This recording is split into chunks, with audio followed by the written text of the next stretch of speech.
Messieurs, dames, bonsoir et bienvenue à ce 98e épisode de Dans les Gradins, ou l'épisode. On y va avec Jack Roslovic. OK. Oui. Qui, honnêtement, est un joueur très sous-estimé dans cette ligue, je trouve. Ouais. C'est un joueur que je prendrais sur mon équipe. Ouais. N'importe quand. Mal utilisé, mais ça, on pourra en parler un autre jour. Je comprends ton point de vue. Tu aurais pu aller avec un collègue des Oilers, Jesse Puyarvi, qui était selon moi la meilleure des réponses. Je sais pas. Non, mais. Tellement inutile comme joueur.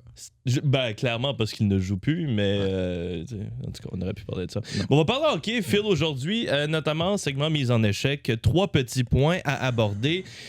Premièrement, on le sait, la course vers les séries dans l'Est est incroyablement chaudement disputée. Puis, ce qui se passe dans l'Atlantique, toutefois, c'est que tu as 3 équipes qui sont presque nez à nez, 102, 102 et 104 points. Donc, 2 points qui séparent présentement les Sabres, le Canadien au Lightning de Tampa Bay, d'ailleurs, qui va affronter le CH dès ce soir. Mais la question se pose, qui pourrait le plus profiter du premier rang de l'Atlantique et donc affronter les Bruins de Boston en première ronde des séries éliminatoires?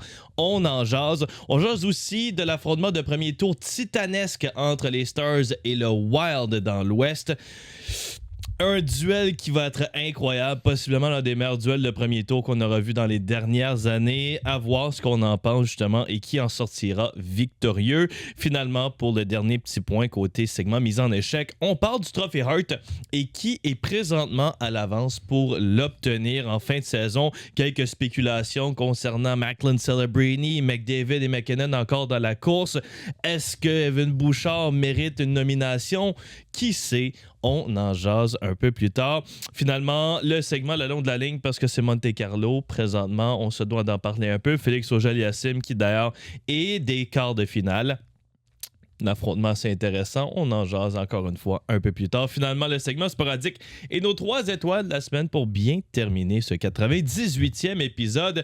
Tout d'abord, Phil, on perd pas de temps. Rentrons dans ce segment mise en échec. On jase justement de la division Atlantique qui a été follement disputée tout au courant de la saison. Et là, on est en fin de saison. C'est le moment important d'aller chercher les derniers points importants pour peut-être dénicher la première position dans l'Atlantique. Qui, selon toi, pourrait profiter le plus de la première position dans cette division? J'ai jamais aimé cette question-là, puis je l'aime toujours pas. Puis je vais pas la répondre, honnêtement, parce que c'est pas une question qui m'importe. Parce que de toute façon, après la deuxième ronde, il y a juste une de ces équipes-là qui va rester. Fait qu'ils vont toutes finir par se croiser d'une façon ou de l'autre. Puis je pense pas que le bénéfice d'affronter les Bruins de Boston est immense. Donc j'en reste là, honnêtement, pour cette question-là. Mais je peux te dire que je pense que c'est les Sabres de Buffalo qui vont remporter la course anyway.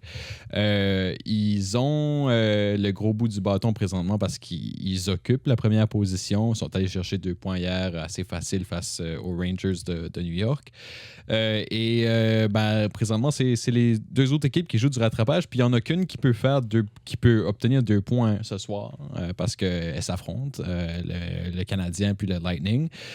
Donc, Buffalo peut au moins se dire que ça va être peut-être une course un peu plus à 2, malgré que l'autre équipe va quand même demeurer dans les parages. Sauf que moi, j'aime les chances de Buffalo de remporter leurs 3 derniers matchs de la saison puis de juste partir avec cette première. 3. Oui, ils pourraient très bien le faire. Je veux dire, Dallas, c'est leur dernière, c'est leur plus grosse équipe à affronter, puis c'est leur dernier match de la saison. Fait que Dallas, est-ce qu'ils auront quelque chose à jouer, un enjeu encore peut-être pour l'avantage de la patinoire, mais c'est pas garanti qu'il va avoir vraiment un enjeu, une signification pour Dallas à ce match-là. Sinon... écoute, Buffalo va affronter, j'ai checké tout à l'heure, là, mais ça m'échappe maintenant. Mais bon, c'est des équipes, je pense qu'il y a Columbus aussi. Columbus, ça va le dernier match. Oui, dans leur horaire. Et il y a Chicago. Que Columbus, je pense honnêtement, puis je regarde ça, c'est encore l'équipe qui a l'horaire le plus difficile d'ici la fin de la saison. Puis je trouve qu'on est en perte de vitesse un peu. Je pense que l'effet Rick Bowness est peut-être en train de se dissiper. Philadelphie est devenue l'équipe là vraiment qui... émerge de cette bataille-là. Non, ben, que tu le veuilles ou non, c'est la vérité. Ah, c'est pas que je le veux pas. Je trouve ça complètement absurde de même penser que Philadelphie est en série. Ouais, non, c'est une réalité. Je suis d'accord. Hein. C'est peut-être pas la meilleure équipe sur papier, mais c'est le cas présentement. Puis je sais pas, je pense que la tendance qu'on voit présentement est bien réelle. Puis écoute, Columbus, là, j'ai pas regardé leur chance de faire les 27,9% au moment où on se parle. Fait que ça commence à descendre. Puis l'horaire devient pas plus facile pour les Jackets. Fait que bref. Mais tout ça pour dire que Buffalo, d'après moi, a des assez bonnes chances de remporter ses 3 derniers matchs. Je pense que Buffalo souhaite une victoire de Montréal ce soir parce qu'ils ont le tiebreaker sur Montréal, tout simplement. Donc, ça les avantage. Ils voudraient plus se battre pour la première position avec le Canadien qu'avec le Lightning. C'est très possible aussi que ce tiebreaker-là soit en jeu, vu comment les équipes sont proches présentement. Il y a eu un moment cette semaine où ils étaient tous à 78 matchs joués puis 102 points, ce qui est exceptionnel. Chapeau à Montréal aussi qui s'est amené dans cette course-là avec 9 victoires lors 10 derniers matchs, là, alors que, bon, je pense que c'était une course à 2 pour un certain temps. Mais je pense que Buffalo a occupé cette première position-là déjà. Je pense qu'ils sont quand même bien placés pour la garder. Comme je dis, 3 matchs restants, c'est assez possible que ce soit 3 victoires. Le Lightning est leur plus gros compétiteur. Présentement, c'est pas compliqué. C'est 50% de chance pour les Sabres ou 51,1 pour finir en première position de la division, selon Moneypuck. 31,4 pour le Lightning, 17,5 pour le Canadien. Puis ça, c'est en grande partie parce que le Canadien n'a pas le tie-break. Ni contre le Lightning, ni contre les Sabres. Ni contre le Lightning, ni contre les Sabres. Donc, c'est ça. Moi, je m'en fie aux probabilités. J'aime les chances de Buffalo de finir en première position. Puis, qu'est-ce que ça leur donne? Honnêtement, pas grand-chose. Moi, c'est ça la vérité pour moi, c'est que cet avantage-là de finir en première position n'est pas énorme, surtout pour une équipe comme Buffalo, parce que je veux dire, Boston, puis écoute, au moins ils auront l'avantage de la patinoire aussi. Boston, c'est une équipe qui a été connue cette année pour très bien performer à la maison, mais sur la route, peut-être un peu plus difficile. Donc ça, ce serait un bénéfice, l'avantage de la patinoire. Mais c'est une équipe inexpérimentée qui va jouer contre une équipe des Bruins de Boston qui est une habituée des séries quand même. Et écoute, tu peux te faire goaler par Swayman. Ça, j'allais dire. C'est très possible. Puis tu as Pasternak sur cette équipe-là qui est une menace, qui est d'après moi aussi dans la discussion pour le Trophée Hart, même si c'est pas le favori. Et ce sera pas un affrontement facile pour les Sabres du tout. Ça risque d'être à tout le moins une série compliquée. Je pense pas qu'on va s'en sortir en 4-5 matchs. Ça, c'est pas envisageable pour moi. Donc, non, les bénéfices sont pas énormes. Même pour Buffalo, comme autant je crois qu'ils vont finir en première position, c'est peut-être pas même le rang qu'ils voudraient le plus occuper. OK. Si on regarde purement l'affrontement de première ronde, mais comme je l'ai dit, au bout de la deuxième ronde, il va rester juste une de ces équipes-là anyway. Mais si on regarde vraiment juste l'affrontement de première ronde pour Buffalo, comme je dirais, je pense que mon favori, ce serait Montréal. Juste parce que c'est 2 équipes qui se ressemblent un peu, qui jouent un même style, puis c'est 2 équipes plus jeunes, moins expérimentées peut-être. Donc, c'est là que c'est les équipes qui sont le plus compatibles, selon moi. Pour Buffalo, je serais inquiet qu'ils soient peut-être intimidés par une équipe comme le Lightning ou comme une équipe comme Boston qui va jouer physique aussi. C'est peut-être. Puis Montréal a perdu sa série l'année passée à cause du jeu physique. Je veux pas Boston. Sérieux, c'est ça. Montréal voudrait pas Boston, par exemple. Oui, je pense que Montréal voudrait Buffalo aussi. Comme, je dis pas que ça va plus dans un sens que dans l'autre. C'est juste que c'est les 2 équipes qui sont le plus compatibles. Puis Montréal aussi contre Tampa Bay, une équipe d'expérience. Mais tu sais, Montréal, quand même, a tenu son bout face à Tampa Bay. Cette année, ça a été divisé 2-2 là, entre les deux équipes. Bizarrement, Buffalo a dominé Tampa cette année. Il n'a pas perdu en réglementaire, 3-0-1. Mais je vais être d'accord avec ce que tu dis. Genre, on va être d'accord dans l'idée que Buffalo, c'est peut-être l'équipe que tout le monde veut dans l'Atlantique à affronter. Parce que tu regardes cette équipe-là, moi, je pense que qu'est-ce qui me fait le plus peur, c'est les gardiens à Buffalo, surtout dans une situation de série, parce que tu vas affronter Swayman ou Vasilevski à un moment donné. Est-ce que tu t'attends de gagner cette série-là? Je ne crois pas. Puis du côté de Montréal aussi, on peut penser à une saison régulière incroyable, une fin de saison régulière pour Jacob Debesch qui a 7 victoires de suite. OK. Je ne suis pas biaisé dans l'idée que c'est pas la même chose. C'est tellement pas la même game. Est-ce que Jacob Debesch est prêt pour les séries? Je le sais pas. Je l'ai jamais vu jouer en série. Sam Montembeault, il n'y a aucune chance qu'il fasse une apparition sur la glace. Puis Jacob Fowler va peut-être être là. Lui, je serais pas stressé de le voir entre les deux poteaux parce que c'est une mentalité. Debesch, c'est un petit gars stressé. Mais je suis tellement d'accord dans l'idée que Buffalo, je l'aimerais tellement l'affronter en première ronde. Debesch, le truc, c'est que s'il y a une mauvaise game, c'est là que je serais inquiet, il va-tu rebondir? C'est ça mon problème avec lui. Comme je sais qu'il est capable de goaler. C'est un gardien qui a un style intéressant aussi, qui est vraiment dynamique. C'est plus au niveau vraiment de la résilience que j'ai des questions. Si le premier match s'en fait compter 5, là, je me dis, OK, on va... Comme honnêtement, je me dis, OK, on va peut-être au backup direct, là. Parce que c'est... En tout cas, c'est peut-être pas le plus solide dans les filets. Ça, c'est mon plus gros... Honnêtement, c'est peut-être mon plus gros point d'interrogation par rapport à Montréal. C'est Debesch. Mais non, c'est comme... Ces quatre équipes-là, Boston, Montréal, Tampa Bay, Buffalo, elles ont toutes comme une identité différente, honnêtement. Puis mais c'est toutes des équipes qui sont très bonnes dans ce qu'elles font, puis à leur façon.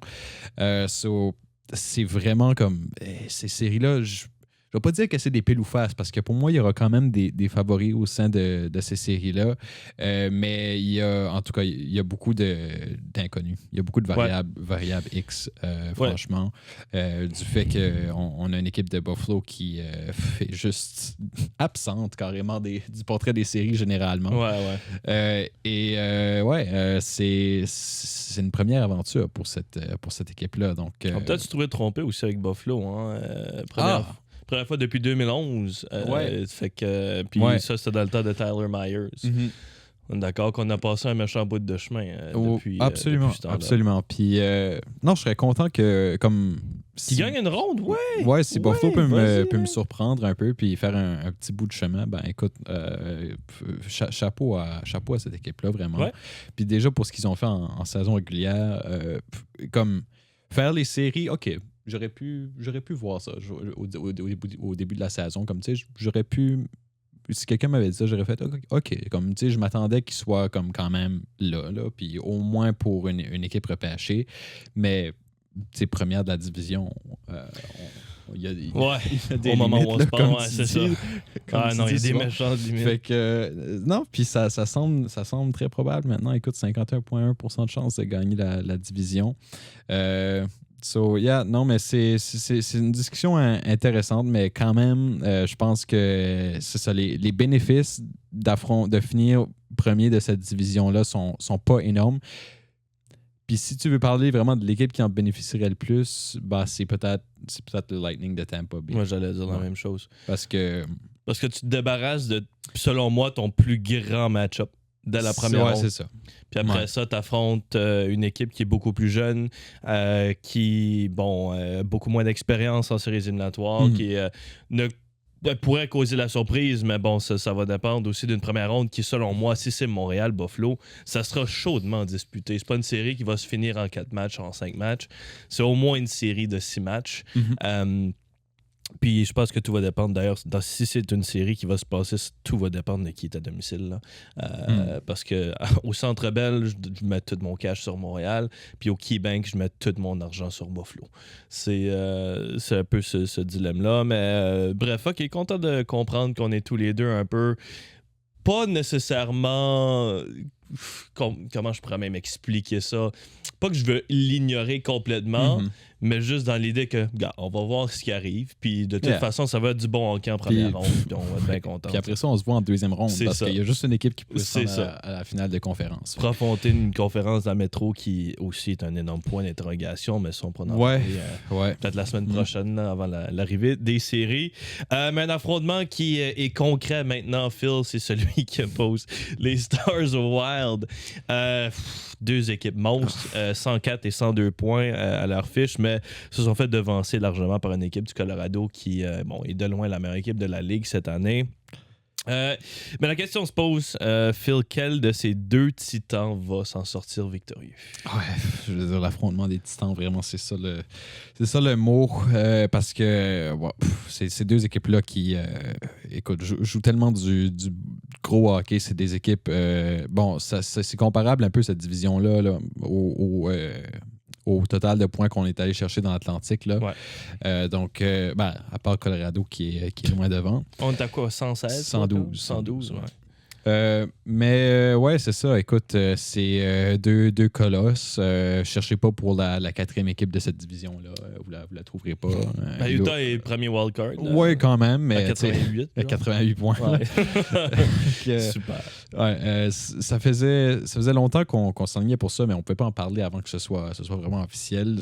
Là, ça l'est. Ouais. Puis la question maintenant, c'est surtout de se demander qui va avoir l'avantage de la patinoire.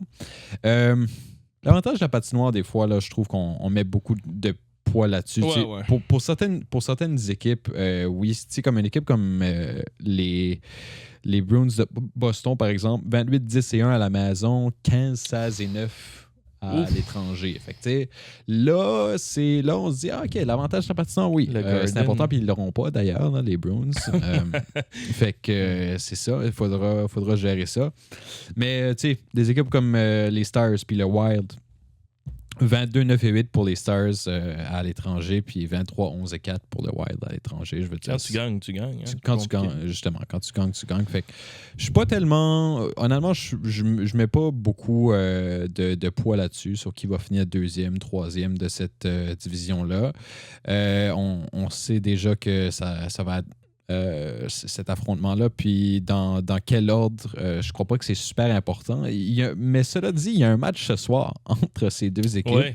Puis ça, c'est intéressant. Pour finir le quatrième match de la saison. D'ailleurs, c'est 2-1 en faveur du Wild présentement. Oui, 2-1 en faveur du Wild, ce qui est intéressant, mais on verra peut-être que les Stars vont niveler ça aujourd'hui. Mais c'est toujours le fun comme ça d'avoir un petit avant-goût d'un match de série. Oui. Ça promet d'être un match quand même, je pense, assez intense. Là. Généralement, c'est ça que t'as aussi Montréal-Tampa. Oui, justement. Ça va être du gros hockey. Ah oui, on a des très, très bons matchs à l'affiche ce soir. Donc, ça promet, soyez à vos écrans pour ces matchs-là. On vous dit ça, mais vous l'écoutez le lendemain. Vous l'avez déjà écouté. En tout cas, j'espère que le match a été bon. Voilà. Mais, Stars Wild, puis écoute, Montréal-Tampa, c'est énorme comme affrontement. Un petit avant-goût, mais un avant-goût, est-ce qu'il sera représentatif de ce qu'on va voir en série? Je pense pas. C'est ça la question, parce que pour moi, les Stars, présentement, moi, ça fait plusieurs années que je suis cette équipe-là en série. C'est une équipe qui m'intéresse. C'est une équipe dont j'aime l'identité. J'aime la Finland Mafia au sein de cette équipe-là. Ils sont remplis de Finlandais. Hintz, Heiskanen, Rantanen qui s'est ajouté, Esa Lindell qui fait partie de cette équipe-là. Donc, puis les Finlandais, c'est une identité. C'est une éthique de travail. Puis je pense que les Stars, vraiment, ont fait des bons parcours en série, vraiment grâce à cet effort-là qui est présent tout au sein de l'alignement, puis une contribution quand même répartie. Tu sais, par exemple, même dans les séries l'année passée, comme tu avais des gars qui étaient peut-être pas aussi feu d'artifice qu'on s'attendait. Tu sais, comme Jason Robertson, était un peu limité, pas fait nécessairement grand-chose dans ces séries-là. Mais t'as plein de gars dans cet alignement-là qui peuvent produire pour Dallas. C'est ça qui est intéressant. Sauf que cette profondeur-là à laquelle on est habitué est blessée présentement. C'est ça le... j'allais t'en parler. C'est ça le problème, là. Ce sera plus un problème. C'est un peu que je l'ai amené. C'est ça que je me dis. Comme, est-ce que... pour moi, c'est comme je peux presque pas commenter sur cette série-là parce que ça dépend de qui. Ben, c'est que ça dépend. Je peux pas commenter présentement comme. Je peux pas donner une perspective super éduquée parce que ça dépend de qui s'habille pour Dallas lors du match numéro 1. Comme on pense que Hines va être là puis qu'il va être en santé. Selon les dernières nouvelles, il devrait revenir avant le dernier match de la saison régulière. Mais encore là, c'est des projections. En quel état? Ben, c'est ça. C'est des projections. Puis Tyler Seguin? Non, lui, c'est le plus improbable. Ouais. De loin. Parce que là, t'as Sam Steele, Radek Faksa qui vont comme tellement aider. Sam Steele, c'est pas à sous-estimer ce gars-là du tout. Incroyable comme profondeur. Super gars de troisième trio pour cette équipe-là. Ouais. Faksa aussi, super sur le quatrième trio. Ouais, absolument. Rantanen et Bunting qui vont revenir au jeu aussi. Ça revient. Colin Blackwell ne sera plus sur un deuxième trio en série. Là. Ouais, on va passer cette étape-là de notre vie. Puis, Mais écoute, ils reviennent au jeu, mais dans quel état? T'sais, des fois, c'est précipité un peu parce qu'on approche les séries, on veut que ces gars-là retournent dans l'alignement, qu'ils mettent comme quelques games sous la ceinture. Fait que c'est ça qui est mon petit doute pour Dallas, honnêtement. Là, mais selon les nouvelles qu'on a, ça semble se résorber. Puis, il va falloir un regain de Jake Onger. Pour moi, c'est le plus grand point d'interrogation. Casey DeSmith pourrait presque commencer cette série-là. Il est très fort. Il joue très bien cette année, Casey DeSmith. C'est un gardien que j'ai vu à Pittsburgh. J'ai toujours aimé Casey DeSmith. Tu l'avais, je te rappelle. Ou quoi? Casey DeSmith, tu l'avais à Pittsburgh. C'est ça que j'ai dit. Ok, je pensais que tu avais dit que je veux à Pittsburgh. Non, c'est un gardien que j'ai vu à Pittsburgh. Ok. Puis j'ai toujours aimé Casey DeSmith. Je pense que c'est un gardien très solide avec une bonne technique qui joue vraiment. Il joue gros dans son filet. Donc, aussi fou que ça puisse sembler de dire que Oettinger ne commencerait pas le match numéro 1, Casey DeSmith a quand même disputé 29 matchs cette saison. Il a joué beaucoup plus que l'an dernier. Puis son goal save above expected, c'est bon. Là. Je pense qu'on est autour de 13, 14. Il a 34 ans. Je pensais pas qu'il va avoir 35. Je pensais pas qu'il était pas jeune. 13.2 en 29 matchs. C'est fort. De goal save above expected. C'est fort. Tu sais, en 29 34, matchs 910 d'efficacité. Parce que, tu sais, il y a d'autres gars. Bon, Devin Cooley, 17,8 en 30. Devin Cooley, c'est un monstre, soit dit. Lui mérite un spot de numéro 1. Là. Il faut qu'il s'échappe de l'ombre d'Austin Wolf. Ouais, absolument. Mais, non, tu sais, Oettinger, c'est... 8,99 par contre. Ouais, c'est plus moyen cette saison. Fait que... regarde, moi je serais plus qu'heureux de donner le spotlight à Casey DeSmith. Je pense que c'est un gardien qui mérite sa chance, honnêtement. Parce que, tu sais, même à Pittsburgh aussi, il était bizarrement dans l'ombre de Tristan Jarry là, pendant un certain temps. Puis il était quand même bon, DeSmith, honnêtement. Quelque chose à te faire pleurer dans un coin. Ça. Ouais, mais bref, je pense que quand même au niveau des gardiens de but, ça s'équilibre. Tu sais, tu gardes de l'autre côté, t'as Gustafsson, t'as Wallstead. 2 gardiens très capables aussi. Puis ça aussi, c'est une question de qui va commencer cette série-là. Mais écoute, c'est vraiment un match-up le fun quand même. Je pense que ça va donner quelque chose de bon. Si les Stars sont en santé, je veux dire réellement en santé, parce que oui, les joueurs peuvent être bien, mais est-ce qu'ils sont en santé? Je pense qu'ils remportent cette série-là. Moi, je pense que c'est assez facile pour les Stars si le monde revient en santé. C'est ça. Comme tu veux faire quoi? Ryan Hartman est un centre de premier trio. Il manque, oui, les centres. Ça va comme pas. Il manque de profondeur au centre. Pour gagner en série, comme il faut que tu sois solide dans le centre. C'est tellement important. Ouais. Comme ça, c'est tes joueurs qui vont couvrir l'entièreté de la patinoire. T'as besoin de ça. T'as besoin des gars fiables dans ces rôles-là. Puis, tu sais, fiable, c'est une chose. Ils sont fiables quand même, les gars du On Wild, est en mais série, ils sont pas. Je veux juste un gars productif, comme. Ouais. Je veux un gars fiable sur mon troisième trio. C'est ça. Ça prend de la substance à un moment donné. Oui, c'est ça. Ça te prend quelque chose. Puis on en avait parlé du côté du Wild, comme. Ils ont fait un gros move, ils sont allés chercher Hughes, mais est-ce que c'est ça qu'ils avaient vraiment besoin? Moi, je l'ai dit souvent, ils ont besoin d'un centre de premier trio, cette équipe-là. Ouais. Je sais que c'est pas facile à trouver. Ils ont été chercher Hughes à la place. Good job, je veux dire. Ouais. Hughes fait bien. Il fait très bien. C'est sûr qu'il va t'aider en série. Ils ont 2 vedettes maintenant sur cette équipe-là. Ils ont Kirill, puis ils ont Quinn Hughes. Matt Boldy pourrait probablement être considéré comme une vedette. Ouais. Bon, superstar, vedette. Superstar, ouais, je dirais quand même, j'avoue. Mais la profondeur, et puis j'aime aussi, tu sais, je trouve qu'ils ont une bonne checking line aussi, ce quatrième trio-là, qui est vraiment fatigant pour l'adversaire. Donc ça peut être un de leurs atouts, je pense, là, d'aller essayer de grinder un peu les Stars. Mais si tout le monde est là du côté de Dallas, ça va être difficile. Puis la défensive à Dallas, d'après moi, honnêtement, là, folle. C'est ajouté Tyler Myers. C'est du béton. Tyler Myers joue sur une troisième paire avec Bichel. Ouais. T'as Thomas Harley qui est sur avec Lundqvist. Deuxième paire. Puis Lundqvist, je pense pas inquiet pour ça. Puis après ça... Et Bichel Heiskanen. Ouais. Franchement. Non, Bichel Myers. C'est Lindell Heiskanen. Ouais, Lindell Heiskanen. La paire finlandaise là, pour mener le tout. Moi, je suis dégoûtant. Ça fait plusieurs années que je les suis. J'aime cette équipe-là. J'aime comment elle est construite. Ils veulent faire le prochain pas Dallas. Là. Mais c'est dommage que Seguin soit blessé encore parce qu'il ne pourra pas les aider. Mais je pense qu'ils ont suffisamment là, d'armes quand même au sein de cette équipe-là pour progresser. Puis la réalité de la chose, c'est qu'ils ne devraient pas être tellement inquiets. Ouais. Du Wild du Minnesota. Honnêtement, je pense il faut que tu surveilles, les gros gars, il faut que tu surveilles Kaprizov, il faut que tu surveilles Hughes. Puis ces gars-là, tu leur donnes pas d'espace, puis tu leur donnes pas d'occasion de jouer en avantage numérique tout le temps. Puis je pense que ça peut bien aller pour Dallas, honnêtement, mais c'est quand même un match-up intéressant. Puis le Wild, là, soit dit en passant, les 10 dernières années en série, là, tu regardes ça, c'est pas encourageant. Là. Ben, la dernière fois qu'ils se sont rendus en deuxième ronde, c'était en 2015, où on a perdu contre les Hawks, éventuels champions de la Coupe Stanley. Ouais.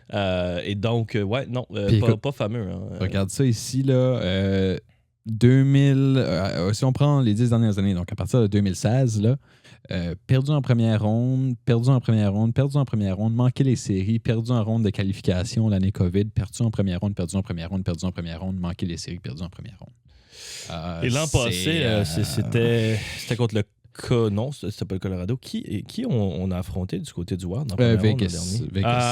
Oui, voilà. Puis ça, c'était une défaite en 6 matchs et la participation aux séries précédentes en 2023, là, c'était Dallas.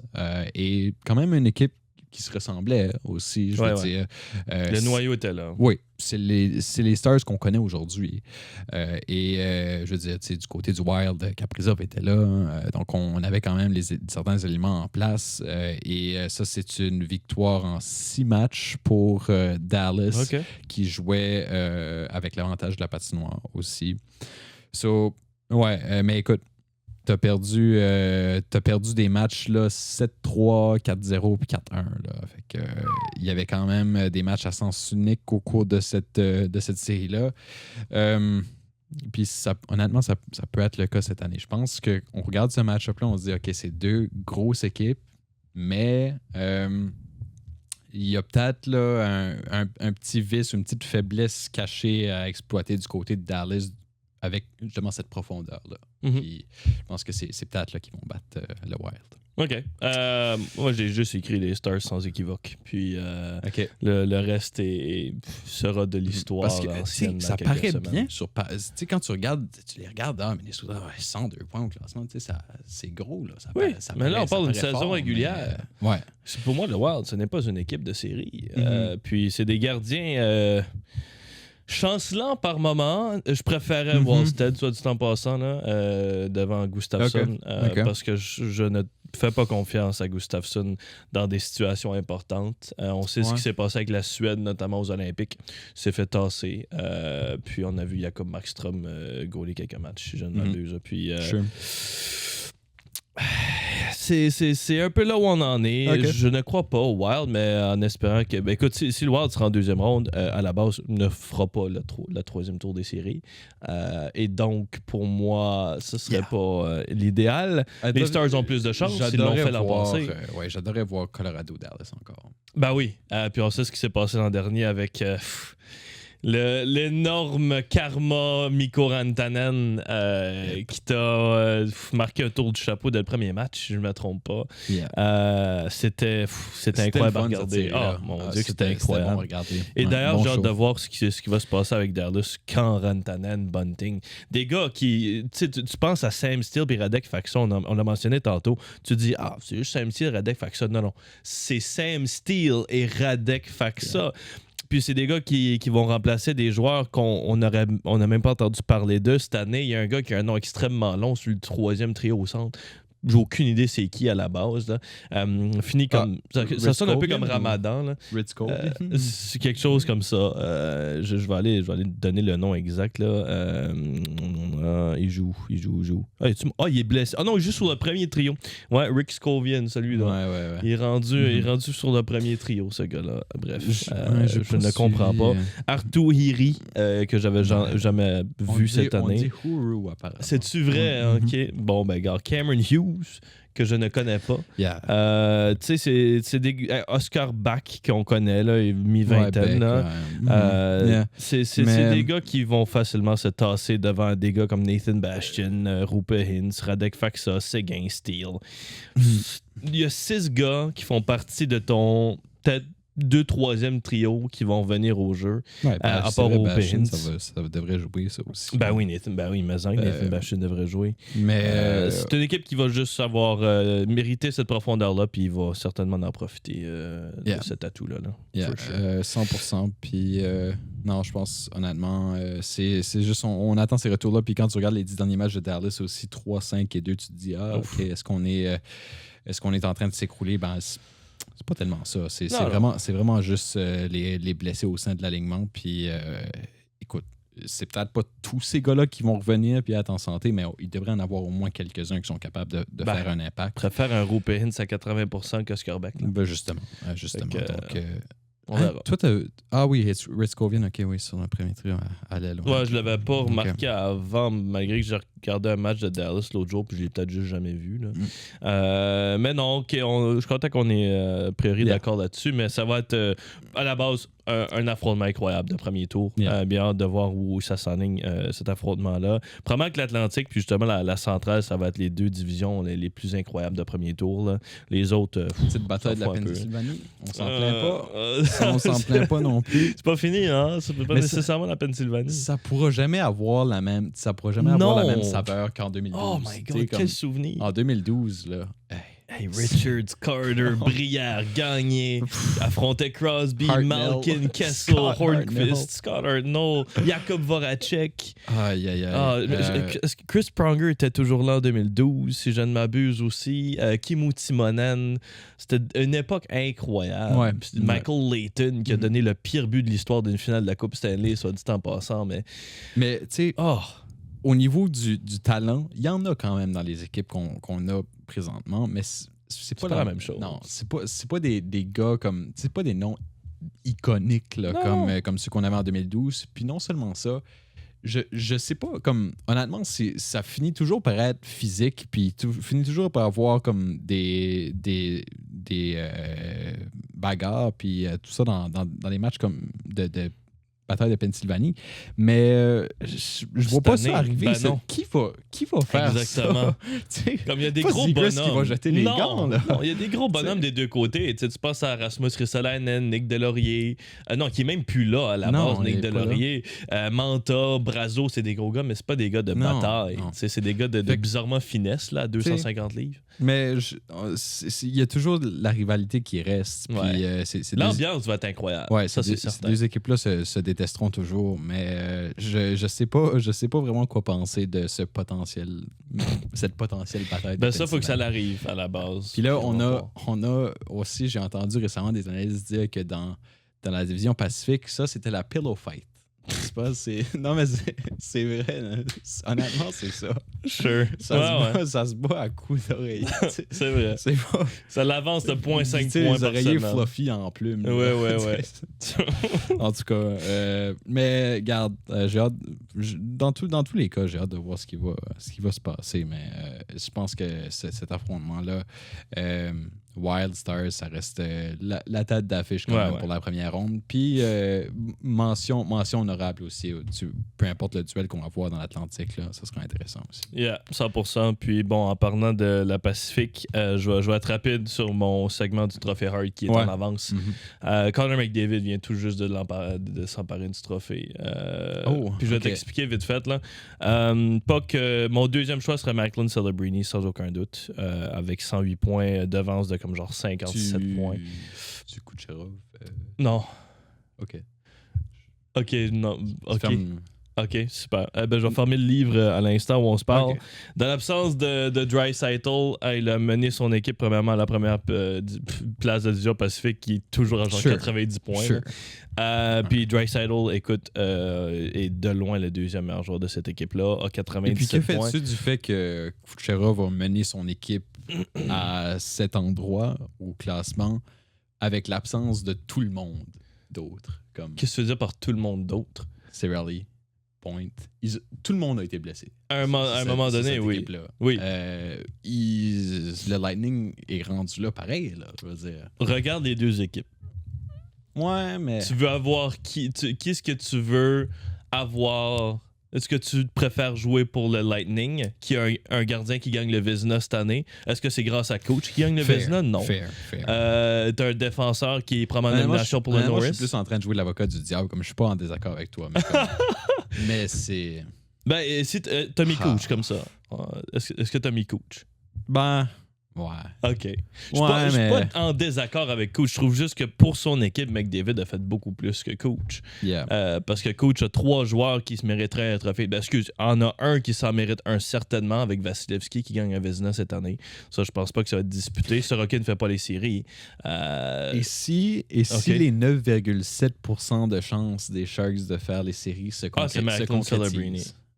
C'est Macklin Celebrini, sans équivoque. Yeah. Mais pour son apport, tu sais, Connor McDavid, là, pour vous donner du contexte brièvement avant de passer à au segment tennis, là, 133 points et devance Draisaitl de 36. Kucherov est à 126. 126. Okay, si je me trompe pas, ou 127, là, quelque chose du genre. Mais McDavid en a fait 5 hier pour devancer largement Nikita, mais... devancer quelqu'un avec 97 points par 36 points, c'est insane. Puis son équipe est première dans sa division. Et horrible autre que 3 joueurs. Cette équipe-là, c'est la pire équipe des Oilers des 3 dernières années et va quand même avoir une chance en série. Est-ce qu'on dépasse ce premier tour? J'en ai aucune idée. Je le sais pas. Puis ça va être une discussion pour la semaine prochaine. Là. Mais faut comme cette équipe-là... Leon va revenir. Oui, Leon va revenir. Ouais, ils vont être corrects, je pense. Mais tu dis ça comme si comme c'est normal que 2 gars mettent tellement une équipe sur leurs épaules. Ça l'est pour les Oilers. Pour les Oilers, c'est tout à fait normal. Comme pour nous, c'est juste comme correct, comme McDavid puis Draisaitl, ils vont faire. C'est 2 gars sur une équipe de 24. L'équipe est tellement pas bonne. Ils sont pourris, ils sont tellement pas bons. L'équipe est tellement pas bonne. Sans McDavid, cette équipe-là ne fait pas 80 points, n'est probablement pas en série présentement dans la Pacifique. Je voudrais ouvrir Daily Face-Off pour regarder l'alignement des Oilers présentement, mais comme ça me fait peur, honnêtement. Je vais le faire pour terminer vite fait mon je sais même pas mon quel point là. Non, je pourrais trouver. sans Draisaitl, Connor McDavid, Matthew Savoie, Vassili Podkolzin, c'est un premier trio. Josh Szymanski, Ryan Nugent-Hopkins et Jack Roslovic est un deuxième trio. Jason Dickinson, Colton Dock et Trent Frederick est un troisième trio. Adam Henrique, Max Jones et Kasperi Kapanen est un quatrième trio. Pas bon, Combe et Bouchard, premier duo, ça va. Darnell Nurse et Connor Murphy. Jake Wallman et Ty Emberson. Puis sans oublier l'apport incroyable entre les 2 poteaux de Connor Ingram et Tristan Jarry. C'est horrible. Wow. Et voilà que je termine là-dessus. Connor McDavid pour moi, le trophée Hart. Oh my gosh, ok, t'as gagné. On peut juste passer au tennis. Oh man. Aïe. Non, ok, c'est un des plus gros fous rires que j'ai. Mais comme... On va passer au tennis dans quelques secondes, mais comme... qu'est-ce que tu viens de me lire là? Comme c'est ça que je craignais en allant moi, voir. l'affaire que ça je trouve ça confirme tout. Oui, qu'est-ce que je trouve le plus drôle là-dedans? Ils sont-tu pires qu'ils étaient les dernières? Ah oui, hein? Oui, ben là, Zach Hyman aussi va revenir au jeu, là, ça va aider. Mais l'affaire que je trouve le plus drôle là-dedans, c'est qu'on s'est regardé puis on dit « Ah, Draisaitl revient, c'est correct. Ouais. » Comme si c'est pas horrible à la base. Comme si c'est juste normal que ces deux gars-là en font tellement pour leur équipe. Non, honnêtement, c'est stupide. En tout cas. C'est stupide. Non, ça, c'est déchaîné, mais vas-y donc avec ta petite phrase pour coach. C'est juste pour... Comme coach, honnêtement, c'est un choix de cœur aussi parce que j'adore ce player-là. Ce joueur-là. Devenu très chèque d'un coup. Ouais, j'adore ce joueur-là. C'est un magicien sur la patinoire. Kucherov. Et puis, je pense que, comme honnêtement, il y a un gros cas quand même à faire pour lui. Sauf que, tu sais, je comprends vraiment. Les Oilers, là, c'est McDavid, il soulève cette équipe-là carrément. Puis, regarde, aucun des deux serait un mauvais choix, je pense, mais c'est juste quand tu regardes un joueur qui vraiment conduit son équipe et qui tire son équipe avec lui, je pense que McDavid quand même, on peut pas le négliger dans cette conversation-là. Ouais, je pense que ça va s'arrêter là parce que on va le voir, vous allez le voir en série, vous l'avez vu hier, il a juste complètement démonté une équipe. Il a fait 5 points sur les 5 buts de son équipe avec un tour du chapeau. Un jeu individuel tellement simple. Evan Bouchard, il se fait juste donner des points là, à ce point-ci dans sa carrière. Mais lui, on n'en parlera pas. On va en parler lorsqu'on parlera du trophée Norris. On peut en donner plus qu'un. Un trophée Hart? Donne-les-en deux. Au trophée Hart, ouais, je le donnerai à Celebrini aujourd'hui s'il faut. Mais bon, bref. Il va en gagner d'autres dans sa carrière, Mac. Il y aura son tour. C'est ça. En parlant d'avoir son tour, Phil, c'est le temps d'entrer dans notre segment du long de la ligne où on parle tennis parce que c'est les Masters de Monte Carlo présentement. Puis on parlait d'avoir son tour. Est-ce que c'est le tour de Félix Auger-Aliassime de perdre en quart de finale et la Fontinaire? Ben, écoute, je vais dire ça comme suit, je pense. Quand tu joues Yannick Sinner, c'est certain que tu regardes le classement de l'ATP. Là, Yannick Sinner est à 12 600 points présentement, donc sur les 52 dernières semaines.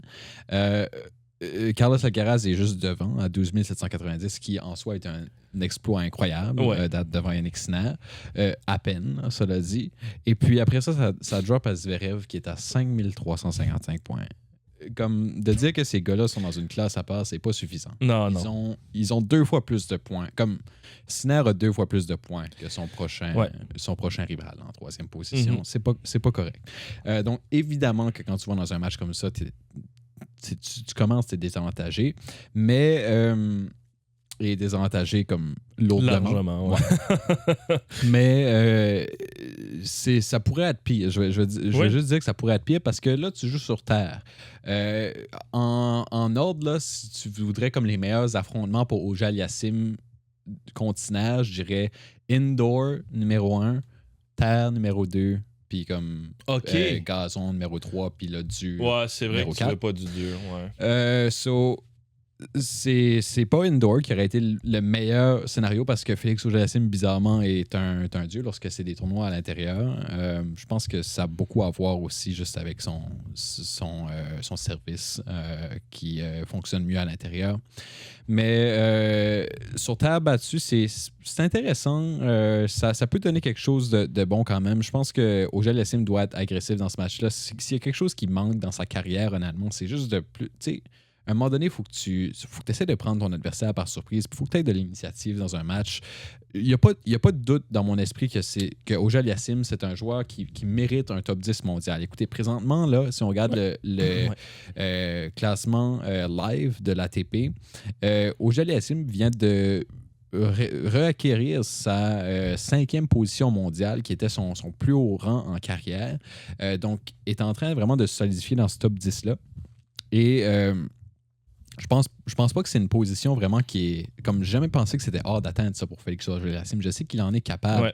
C'est juste que dans un match, parfois, il va devenir un peu trop passif. Puis c'est ça qui est son plus gros défaut, je pense, c'est qu'il va se laisser dicter un peu dans un match, malheureusement. Okay. Mais, tu sais, face à Sinner, là, tu peux pas te permettre de te faire trimballer gauche-droite. En plus...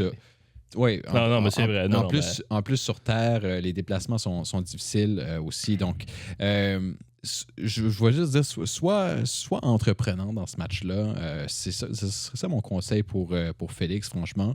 Puis, tu sais, sur Terre, on a un peu plus de temps aussi. Les balles de Sinner ne vont pas nécessairement traverser le court aussi rapidement. Félix aime frapper des balles arquées avec beaucoup de... à faire attention aussi, parce que Sinner n'est pas gêné de la frapper à plat. Il peut te l'aplatir, c'est sûr. Mais essaie de frapper des balles qui vont le garder en fond de terrain, peut-être. Puis, s'il peut exploiter un peu ces tactiques-là, peut-être, sur Terre, puis faire parler son jeu qui... Je crois, honnêtement, même s'il n'y a pas énormément de succès en carrière sur Terre, il a déjà fait une finale Masters 1000 sur Terre. Ça devait être à Madrid en 2024. Ouais, Madrid 2024, exactement. Puis, je pense que c'est une surface qui, sur papier, devrait quand même lui plaire à Auger-Aliassime, même si les résultats sont pas tout à fait là. Sauf que, je pense que c'est quand même un match à aborder avec confiance pour lui. Il joue très bien dernièrement. Faut pas qu'il arrive là avec mentalité défaitiste, puis vraiment qu'il se présente face à Yannick Sinner, puis qu'il donne son meilleur effort. C'est tout ce qu'on peut lui demander. Puis je suis très content de le voir au 5e rang mondial, parce que ça, c'est des bonnes nouvelles pour la suite. Parce que là, on commence la saison sur Terre, on va arriver à Roland-Garros dans pas longtemps, ça s'en vient très vite en mai. Et puis, 5e rang mondial, là, c'est pas juste beau à regarder. Là. Ça te donne un avantage concret lorsqu'on arrive dans ces tournois-là. Il va avoir des meilleurs tableaux. Donc, s'il peut maintenir ça, il y aura peut-être je sais pas s'il y a des gros points à défendre sur Terre non plus. Donc, il y a peut-être une bonne chance de se maintenir à peu près là. Je peux te répondre parce que je regarde présentement les affrontements entre les deux joueurs. La dernière fois que les deux se sont réellement affrontés, parce qu'ils devaient s'affronter à Madrid, mais Yannick Sinner a décidé de se retirer du tournoi. C'est en 2022, la dernière fois, on s'est affronté sur terre battue. Sinner et Auger-Aliassime, une défaite cuisante de Sinner. Auger-Aliassime qui l'avait remporté 6-1, 6-2. Et ça, c'était à l'extérieur sur terre battue, ronde des 16 à Madrid. Ben, c'est ça. Fait que l'échantillon n'est pas là. Auger-Aliassime connaît Sinner sur d'autres surfaces parce qu'il a perdu contre lui 4 fois en 2025. C'était à l'intérieur surface dure, à l'intérieur surface dure, à l'extérieur surface dure, à l'extérieur surface dure. C'était-tu proche à l'intérieur? Même pas. Vraiment? Ouais. Wow. Dans les finales de l'ATP, 7-5, 6-1. Dans la finale du Masters 1000 à Paris, 6-4, 7-6. Là, c'était assez serré. US Open, ça s'est fini en 4 manches. Puis à Cincinnati, c'était 6-0, 6-2 pour Sinner. Mais bon, c'est une chance de peut-être prendre une initiative du côté de la terre battue. Puis pour ceux qui s'intéressent aussi aux autres matchs de quart de finale, on a notamment João Fonseca qui va affronter Zverev, qui lui aussi connaît un bon début de saison. Alcaraz qui affronte Bublik. Ça va être drôle à regarder. J'ai déjà hâte de voir ce match-là. Et Desminard qui attend toujours le gagnant de l'affrontement entre Valentin Vachereau et Urkash. C'est ça, Hubert Urkash. Aussi, si vous n'avez pas vu la débauche de comme pour vrai, je te l'ai envoyé. Puis d'habitude, c'est toi qui m'envoies les trucs de tennis. Puis je te l'ai envoyé. Puis tu l'avais même pas vu. C'est à ce point-là où c'était juste complètement champ gauche. Il s'est fait ramasser 6-0, 6-0 face à Matteo Berrettini, si je ne me trompe pas, qui n'était même pas une tête de série dans ce tournoi-là. Le pourcentage en première balle qui était 36%. Du jamais vu. C'était juste pas le match. On s'est ramassé 2 beignes pour Daniil Medvedev dans cet affrontement-là. Évidemment, vous comprendrez donc qu'il n'est plus à Monte-Carlo. Même chose pour Berrettini, d'ailleurs. Phil, temps pour le segment sporadique et le mien va être rapide. C'est juste pour vous annoncer que c'est la semaine parfaite pour un amateur de golf. Phil débute les Masters, la 90e édition du tournoi des maîtres déjà. Et la première depuis 1994, sans Tiger Woods ou Phil Mickelson dans l'édition. Des légendes qui nous ont quittés. Ben, Tiger Woods nous a presque littéralement quittés là, avec ce qu'il a fait la semaine passée. Ça, on n'en parlera pas. C'était une débauche. Mais bon, il y a quelques favoris pour l'édition de cette année, notamment DeChambeau, Aberg aussi, le Suédois, Ludwig. Il y a John Rahm aussi qui qui est là, qui est un très bon golfeur. Xander Schauffele aussi, qui vont être là, toujours dangereux. Mais bon, c'est juste pour vous annoncer que ça débute cette semaine. Puis à Augusta, il y a toujours des belles choses qui se passent. Aujourd'hui? Oui, je ne me trompe pas. Oui, ça commence le 9. On est le 9. Bon, voilà, ça commence ça. le 9. Fait que lorsque vous allez écouter, évidemment, cet épisode, il y a la première ronde qui sera déjà live. Peut-être qu'elle sera terminée là, demain lorsque vous écouterez cet épisode. Mais je vous encourage de regarder. C'est toujours du drame à Augusta. Toujours plaisant de regarder du golf un peu dramatique en fin de ronde. Je regarde pas le golf. Je suis pas du tout le golf, mais le Masters, pour moi, c'est juste à cause du prestige de ce tournoi-là. Je peux pas le manquer. Je finis toujours par le regarder, mais mon frère, mon père sont des grands amateurs de golf. Et puis, c'est certain que ça joue tout le week-end dans la maison, les Masters. Puis l'analyse avant Masters, puis post-Masters.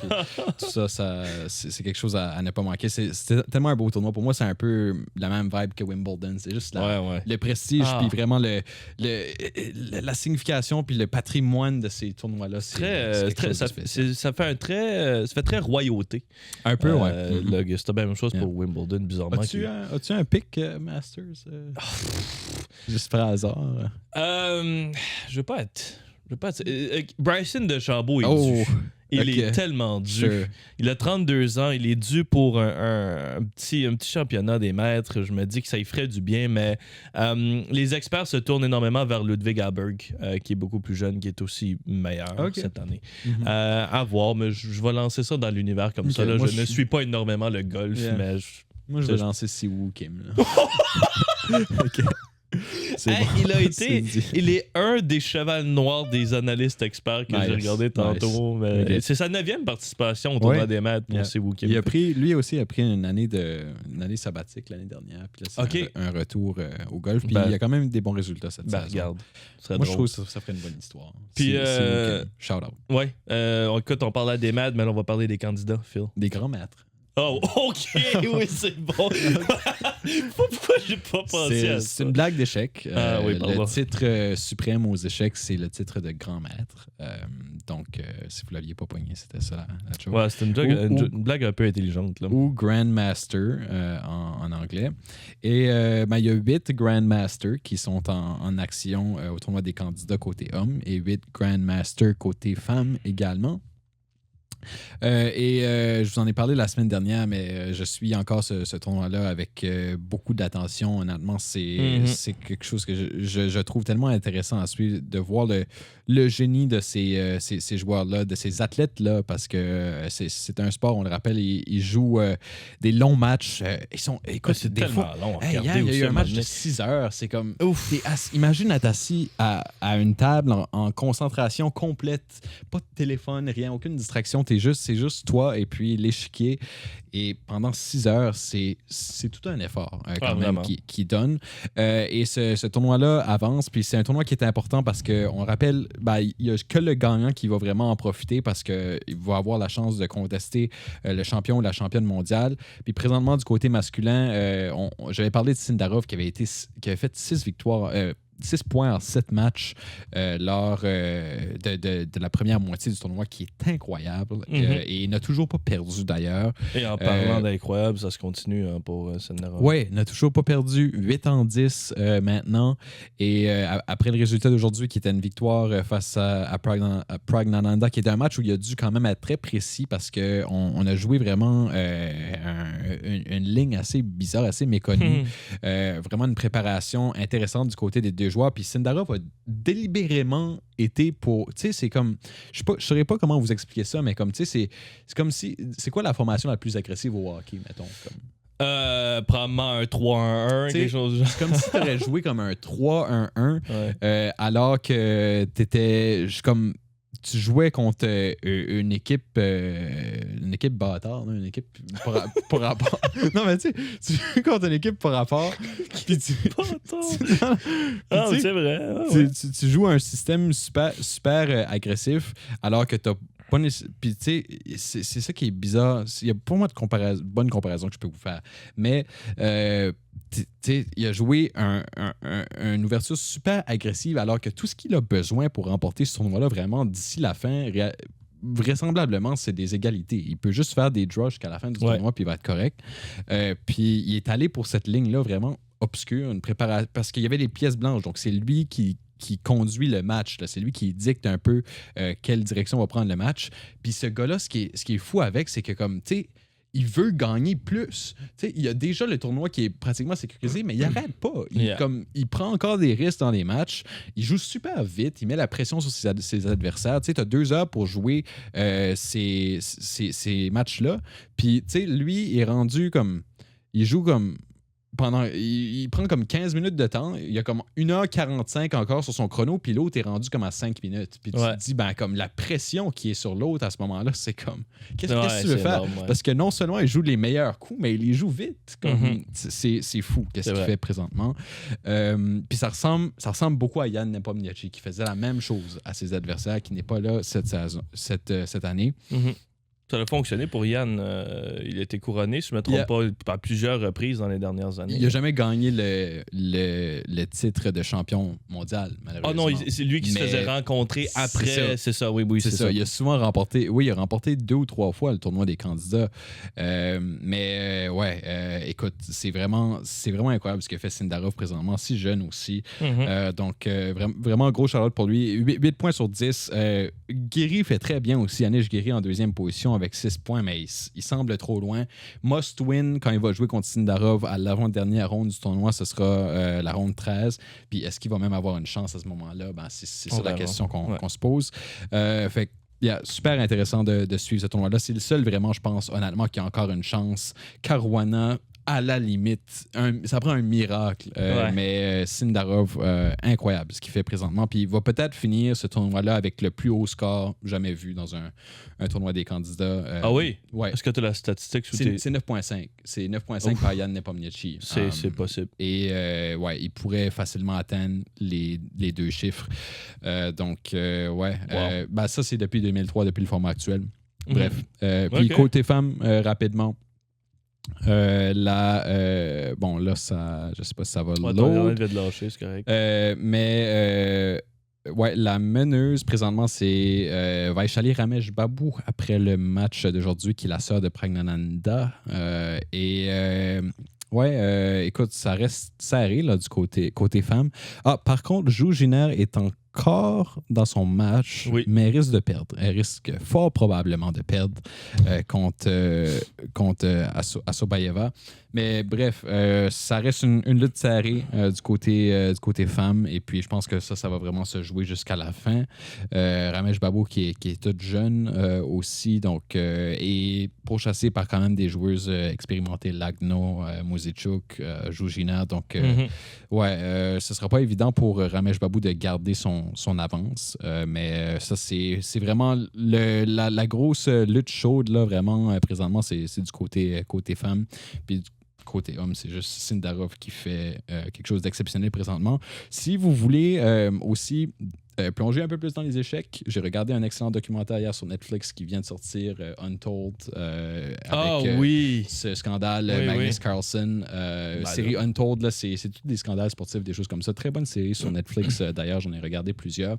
Et Carlsen Niemann, le grand scandale, qui a pris des proportions énormes, démesurées. C'est qui encore le grand maître qui a été sur Twitter pour dire tout plein de choses par rapport là Kramnik. Ouais. Vladimir Kramnik. Oui, ça a fait un gros scandale dans les échecs et on n'a pas eu nécessairement la résolution ultime de ça, mais c'est une bonne façon aussi de vous intéresser un peu plus au sport puis d'en apprendre un peu. Ça a été quand même vraiment un sujet chaud pendant quelques temps, puis c'est quelque chose qui a fait découvrir les échecs à beaucoup de gens. Ben oui, super. C'est très intéressant, c'est juste long. Genre, on l'écoutait tantôt, je me suis dit, c'est très long, mais c'est correct. Ouais. C'est pas nous qui jouons de toute façon, mais c'est toujours intéressant de voir ce que les joueurs vont faire, surtout eux de pas mal plus grand talent que moi, puis il y a un petit peu plus de talent que toi aussi. Beaucoup plus. C'est le temps maintenant de passer à notre segment des 3 étoiles cette semaine. Et Phil, je te fais ça vite, c'est un spécial commentateur sportif que j'ai pour toi cette semaine. Parce qu'on a eu 3 grands qui se sont retirés et ou malheureusement malheureusement décédé. On va en venir là. Troisième étoile, c'est Michel Y. Lacroix, non pas la légende du Canadien qui est toujours sur son poste en tant qu'annonceur maison, mais la voix des sénateurs à RDS pendant plusieurs années qui se retire après 36 ans. En deuxième position de mes 3 étoiles, c'est Alain Crête, à nouveau RDS, qui lui prendra sa retraite après 30 ans de service. En tant qu'analyste, était vraiment impliqué dans le monde du hockey, surtout dans le monde du Canadien, évidemment. Et finalement, la première étoile revient à Roger Brulotte. L'antichambre, évidemment. À Roger Brulotte, à qui on a rendu un grand hommage au stade IGA de Montréal cet après-midi. Puis, le méritait énormément, l'ancien commentateur sportif des Blue Jays pendant des années, qui est malheureusement décédé voilà quelques semaines. Rest in peace, Roger. Tu as été aimé de tous, évidemment. Phil, tes 3 étoiles. Moi, j'ai fait un spécial course sauf série dans la LNH. Je commence pour ma 3e étoile avec les Golden Knights de Vegas qui ont maintenant 4 victoires consécutives. L'effet Tortorella est-ce réel? Peut-être, qui sait. Mais ça change de direction pour les Knights et commence à être en bonne position là, pour peut-être remporter la division, au moins battre les Ducks, je crois. Ouais. C'est un revirement positif présentement pour les Knights qui changent complètement de système, mais ça semble marcher pour le moment.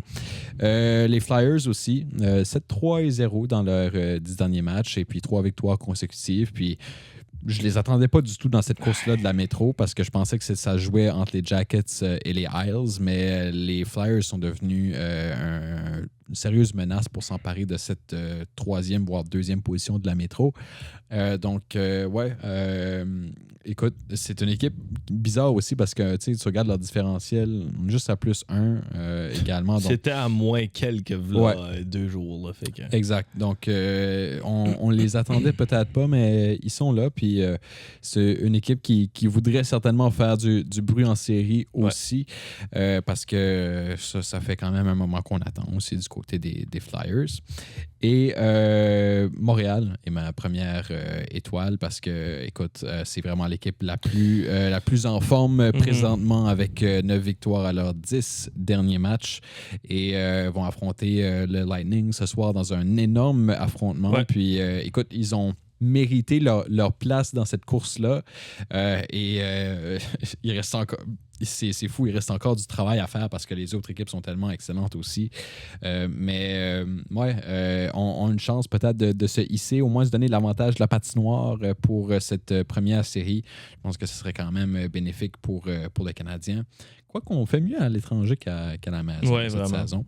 Mais Montréal qui est vraiment l'équipe qui a fait le lourd du travail dans cette course aux séries dernièrement.